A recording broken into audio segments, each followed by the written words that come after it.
Greetings, I am Priestess Toah. Today, we will be reading the Bible. We will be talking about Genesis, specifically about the story of Sarah and Abraham. This story follows after the scattering of Babylon. Remember when God twisted the tongues of peoples, causing them to have many languages? That's right. Abram, also known as Abraham, had a wife named Sarai. They both lived in the city of Haran. Well, the thing is, Sarai wasn't able to have children, and she really wanted to have children. But in the beginning of the chapter, God promised Abram to make his descendants into a great nation. He promised him a son, all in exchange that they follow him and journey to the city of Canaan. Now, Abram and Sarai were already very old, so Abram and Sarai had to believe the impossible and make a very big decision to trust God. The good thing is, they did. But let's backtrack for a little bit. Abram and Sarai were not exactly perfect. There were some instances where their faiths faltered. And honestly, we don't have the power to wait forever. But God always keeps his promises.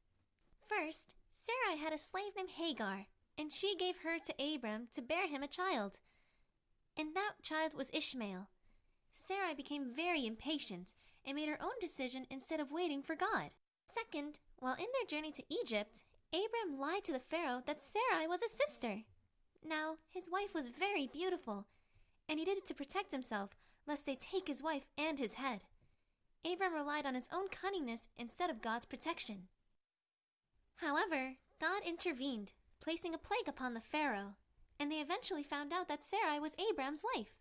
So they sent her away to him along with his belongings.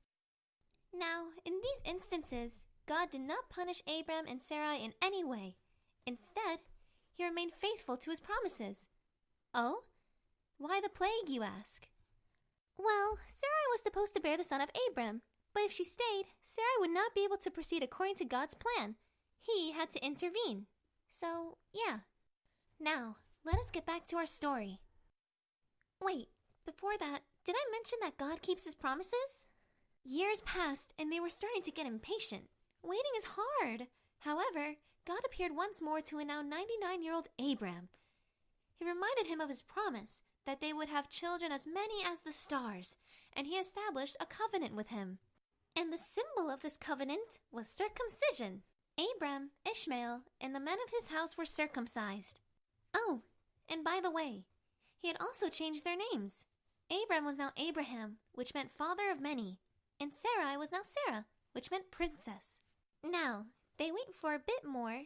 Then there came another day when God gave Abraham a specific time. God told Abraham that his wife Sarah shall soon bear a child in the same year. And Abraham told Sarah, but she just laughed it off. Not a good idea. But bear a child, God says, and a child she shall bear. To her surprise, Sarah did bear a child. Oh, and it doesn't stop there. Remember God's promise?